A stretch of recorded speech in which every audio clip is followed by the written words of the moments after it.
Bismillahirrahmanirrahim. Welcome to the lecture of Economics of Environment and Natural Resources. Today we will discuss limits to the growth, the Ricardian variation, which is in continuation of the biophysical limits to economic growth. Part one was discussed in the previous video. It is part two. In this video, we will discuss the limits to the economic growth, the view of the David Ricardo. We will discuss the Ricardian view regarding the limits to economic growth in this lecture. This lecture, as discussed, is based on the material taken from Hussain 2004 Principles of Environmental Economics. Dear students, the David Ricardo is one of the well-known economists. History of economic thought. He has many contributions in the field of economics, and David Ricardo was one of the earliest criticizers of the Malthus theory on population and scarcity of resources. He criticized the Malthus theory on the basis that the Malthus theory has given poor emphasis to the population because according to Ricardo, the Malthus has given unnecessary emphasis on the population in his theory of resource scarcity and economic growth. According to Ricardo, not only the human population is responsible for the environmental degradation, but there are many other factors as well. According to David Ricardo, human material progress would not be hampered in the long run by explosive growth of the human population, but by the progressive fall in quality and quantity of extractive resources, most importantly the agriculture land. According to David Ricardo, the human progress will be stopped, it will be hampered, it will be have obstacles, problems in further progress, not only due to increase in the huge increase in the population, but due to progressive fall in the quality and quantity of extractive resources, more importantly land. If a population is increasing more and more, what will happen that the scarce resources will be exhausted, and we will lose the quality of and the quantity of the extractive resources. For agricultural land such as coal, gold, fishery, and so on, the normal pattern tends to be extract these resources sequentially in accordance with quality and accessibility. So, with the passage of time, we will need more and more resources, and we will have to use the low quality resources as well, which will lead to increase in the cost of production. So, according to Ricardo, land having high natural fertility are put to use first because their real cost is low. Real cost means that the amount of the land level, the amount of labor, capital, and other resources used to cultivate this land will be low, so the real cost will be low. So, according to the David Ricardo, the land with high fertility, with high natural fertility, productive capacity will be used first because its real cost is low. The resources which are used to use this land will be comparatively low in the quantity, so the real cost will be low. We can show it in the this figure. Let me take the screenshot of this figure, then let me explain the theory with the help of this figure. So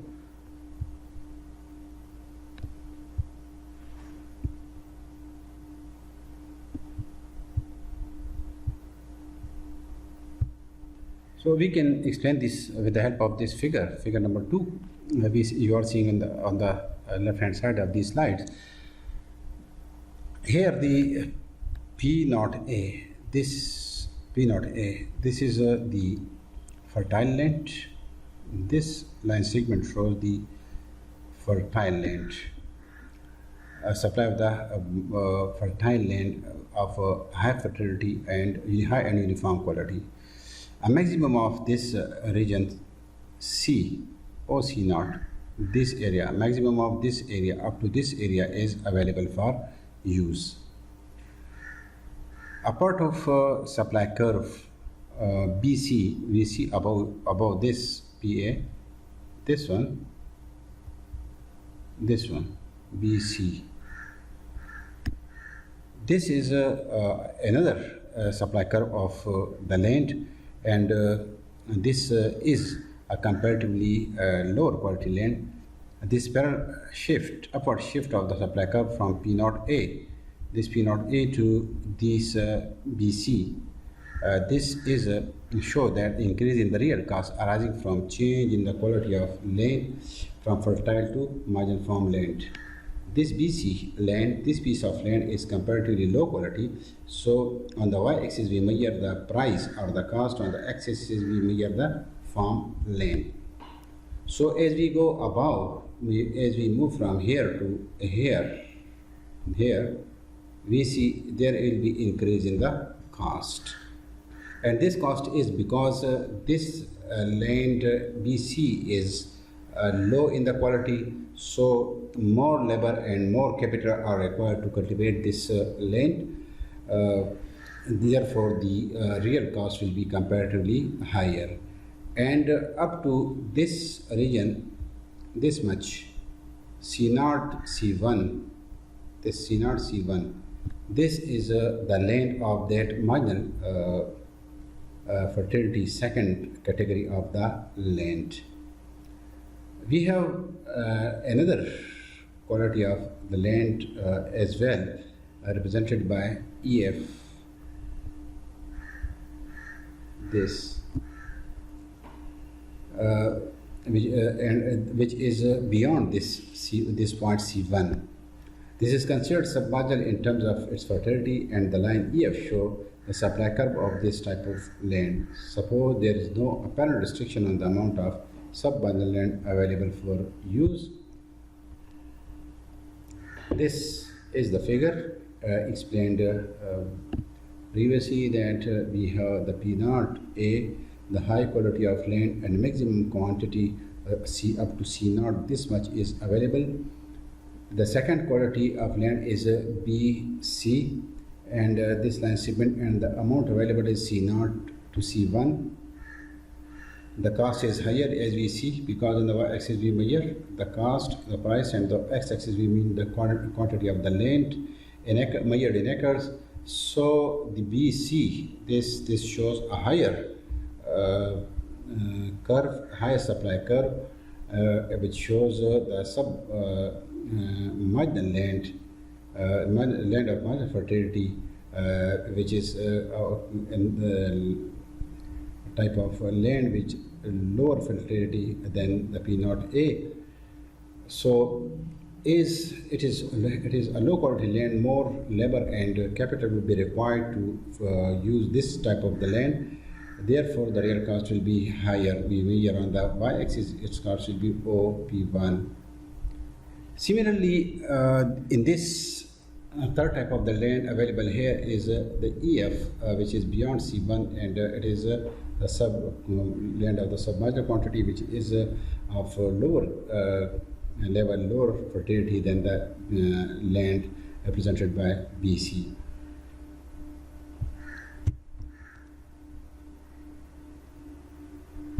If the demand for the farmland remains D0, this one, if the demand is this D1, D0, this is the demand, or below, the consideration of the cost will favor the use of land from first category P0, which show the equilibrium market price for the farmland of this quantity.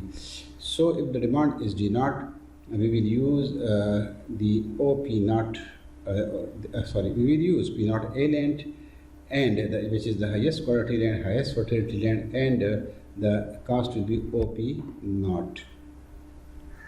This price also shows the real cost to owners of the making a unit of their farmland available for cultivation. In this case, there will be no difference between the what owners of the land receive as an income and the cost of making land available for cultivation. In other words, owners get zero rent. Rent is the total payment of the owners of to effectuate the production in the excess of minimum price necessary to bring the resources available for use. The figure 2 shows that both the real cost and rent increase with demand for farmland grows and progressively inferior land is also brought into cultivation. We see in the figure that the real cost increases from P0 to P1 when the second category of land PC is used. And this land will be used if the demand increases from the D0 to D1. If there is movement in the demand for the land from D0 to D1, then the second category of the land will be used and the price or the cost will be increased from P0 to P1. Recently, owners of the farmland superior will get to start on the rent, and since their cost is P0 while the market price is now P1, the cost is OP1 for the category first, while the market price is P1. So they will earn this block P1 B A P0 as rent.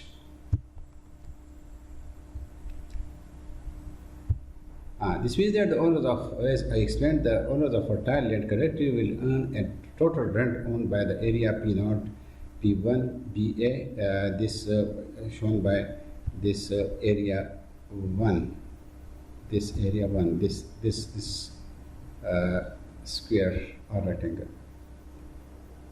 It is important to know that it is exclusively due to the differences in the quality of land. Similarly, when demand increases from D0 to D2, if this from D1 to D2, then the third quality of land, the D will shift to D2 and the third quality of land EF will be used and the price will further increase to the P2. So when the demand is due to D2, the total rent to the owners of fertile land increases from P0 B1 BA to P0 P2 GA. P0 P2 GA. This much, too much higher rent. The above observation is the essence of what is known as in modern economic literature as the Ricardian scarcity. It suggests that a steady increase in the rent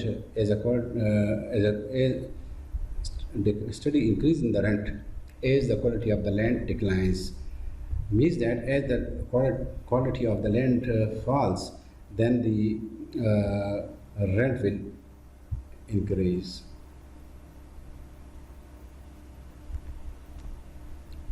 According to the David Ricardo, it is steady increase in the rent as land use expand that will ultimately stifle human long-run economic progress. According to Ricardo, population is relative only to the extent it has an effect on what happens in demand.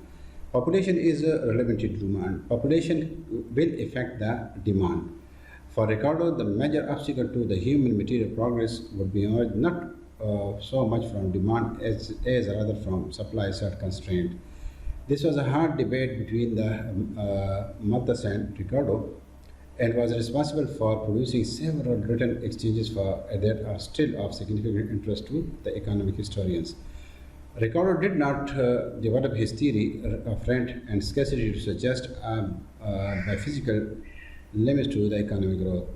His motivation was actually aimed at demonstrating that the primary beneficiaries of the Corn Laws, which was artificially restricted the import of agriculture products into England at a time when both population and demand for farm products were growing, and and they were the beneficiaries were landlords who were the rent seekers. Thank you very much. This was the limits to economic growth, the Ricardian perspective, the Ricardian views regarding limits to economic growth. For detailed